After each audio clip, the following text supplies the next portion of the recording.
বিসমিল্লাহির রহমানির রহিম। হে সমস্ত জগতবাসী, আজ আমি শামীম আলী চিশতি আপনাদের সামনে যে আলোচনাটি নিয়ে হাজির হলাম, সেই আলোচনাটি হলো কি, যে আমরা দেখতেছি বাংলাদেশে যে হারে মাজার ভাঙা হয়েছে, তবে মাজার কিন্তু অন্য ভাষা।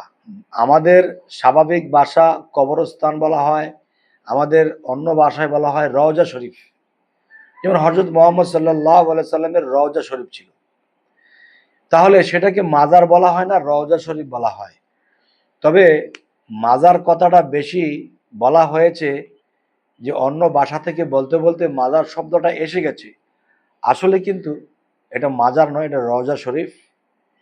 তো একজন পবিত্র মানুষের রওজা শরীফ, যেমন একটা জিনিস আমি আপনাকে বলি, যে আমি যে চেয়ারটিতে বসে আছি, এই চেয়ারটিতে বসে আছি, দেখা গেছে এরকম আমার পিতামাতা কোনো চেয়ারের মধ্যে বসে আছে, তখন দেখা যায় সেই পিতামাতা মারা যাওয়ার পরে সেই জায়গাটাকে যত্ন করে রাখে, চেয়ারটার মধ্যে কাউকে বসতে দেয় না, মা বাবার মহব্বতে এটা মুছে মুছে রাখে। কোনো একদিন কি হলো, একটা আল্লাহর ওলি যদি মারা যায়, সেই ওলির কালবের মধ্যে আল্লাহ বাস করত, তাহলে এটা একটা চেয়ার বা সিংহাসনের মতো কাজ করছে আল্লাহর ওলিকে। সেই আল্লাহর ওলির বডিটা যদি আল্লাহর সিংহাসন হয়ে থাকে, তো আল্লাহর সিংহাসনকে সম্মান করতে হবে, তাই সম্মানের সাথে এটার মাজার হয়ে যায়।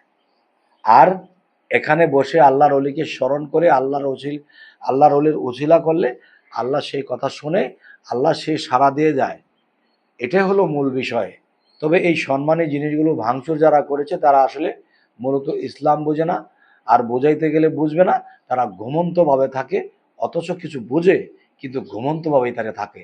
অবশ্যই ফলো দিয়ে রাখবেন আমাদেরকে, অবশ্যই পরবর্তীতে যেন আমরা আপনাদেরকে ভালো আলোচনা দিতে পারি। তো সকলেই ভালো থাকবেন।